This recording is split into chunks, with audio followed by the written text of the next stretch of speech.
जय माता दी। बड़ों को मेरा चरण स्पर्श और छोटों को मेरा प्यार। माता रानी के नवरात्रे भी हम सभी ने हंसी खुशी से मना लिए और मैं पूरी आशा करती हूँ कि माँ ने हम सभी को ढेर सारा आशीर्वाद ज़रूर दिया होगा। अब मैं आपसे बात करने आई हूँ हमारे अगले त्योहार की, यानी कि शरद पूर्णिमा की।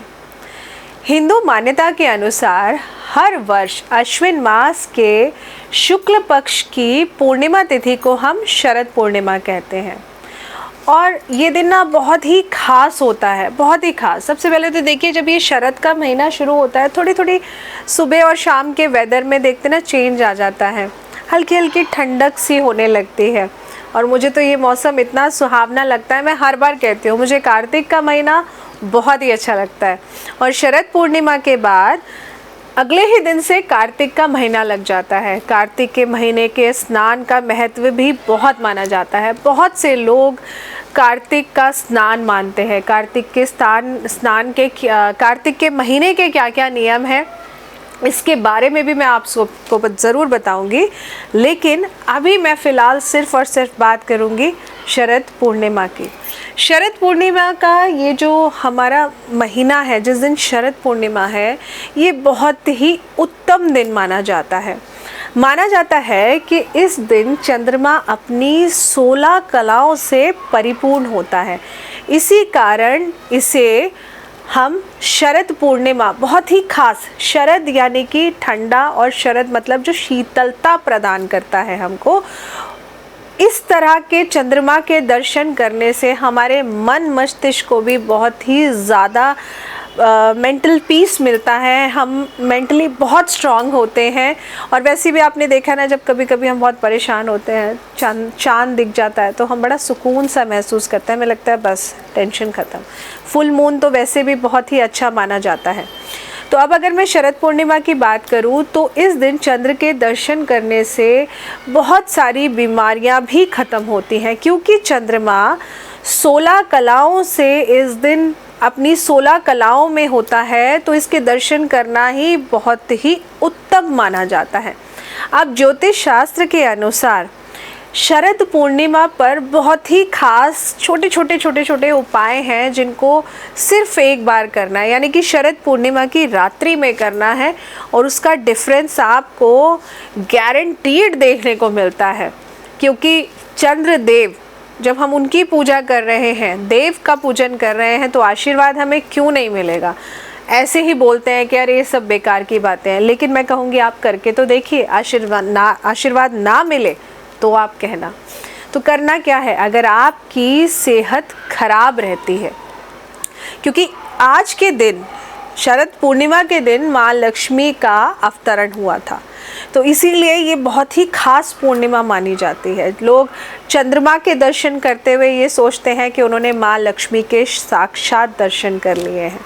तो इसीलिए ज्योतिष शास्त्र के अनुसार शरद पूर्णिमा के दिन क्योंकि बहुत खास होते हैं, तो ऐसे में बहुत सारे ऐसे उपाय हैं जो करने से हमें धन, वैभव, यश, मान सम्मान की प्राप्ति होती है।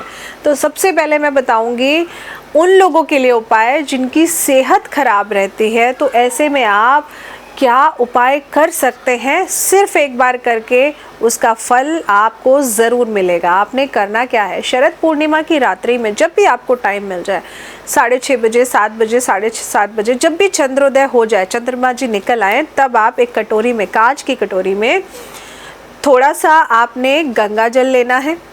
गंगा जल लेकर आपने, और जिनके पास गंगा जल नहीं हो वो गुरुद्वारे का जल लाकर भी ये उपाय कर सकते हैं। कोई भी होली वाटर आप लेके कांच की कटोरी में रखिए, उसमें आपने 11 बताशे लेने हैं। बताशे, सफ़ेद बताशे लीजिएगा, बिल्कुल चंद्रमा की तरह गोल गोल 11 बताशे इस जल में डाल लीजिए और इस कटोरी को आप चंद्रमा के सामने इस तरह रख दीजिए कि चंद्रमा की रोशनी इस जल पे पड़ जाए। एटलीस्ट 15 मिनट या आधा घंटा रखे रहने दीजिए और जितनी देर आप इस कटोरी को वहाँ रखें। आप भी कोशिश करिए कि चंद्रमा की रोशनी आप भी ले सकें। और साथ में अगर ऐसा नहीं कर सकते हैं तो आप कटोरी किसी चीज़ से ढक के, जाली वाली चीज़ से जिसमें रोशनी आ सके, ऐसी चीज़ से आप ढककर आप वहाँ बैठकर 5 मिनट 10 मिनट, नहीं तो अपने घर के मंदिर में बैठकर आप थोड़ा सा मेडिटेशन कर लीजिए।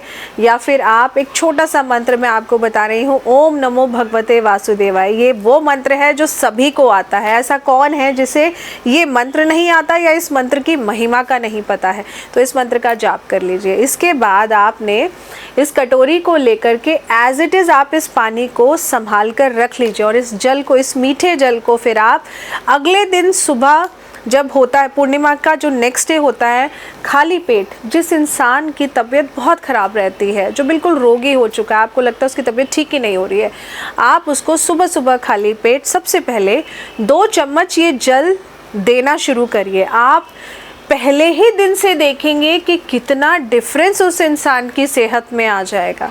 लेकिन ये उपाय आप पूरी श्रद्धा भाव के साथ करिएगा। सिर्फ इसलिए नहीं कि मैंने बताया और आपने कर दिया, इसलिए नहीं। देखिए, मैं तो आपको रास्ता दिखा रही हूँ, उस रास्ते पे कितनी शिद्दत से आप चलेंगे ये आपके ऊपर निर्भर करता है। लेकिन ट्रस्ट मी, मैं आपको गलत रास्ता नहीं दिखा रही हूँ। मैं भी चाहती हूँ कि जिन चीज़ों को करने से मुझे बेनिफिट मिला है या मैंने जिन चीज़ों को बताया है उन लोगों को भी बेनिफिट मिला। मैं चाहती हूँ और ज़्यादा से ज़्यादा लोगों के साथ ये छोटी छोटी चीज़ें करके हम उनको बता सकें कि ज्योतिष बहुत ही अच्छी चीज़ है।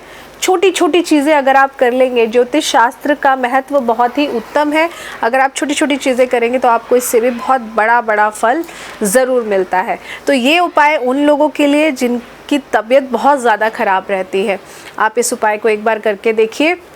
साथ ही में हमारे चैनल के साथ जुड़े रहिए, क्योंकि सिर्फ ये उपाय नहीं बताऊंगी मैं आपको, आप कैसे मान सम्मान पा सकते हैं, कैसे आपके नाम में वृद्धि हो, कैसे आपके धन कोष में वृद्धि हो, वो सारे उपाय लेकर आई हूँ।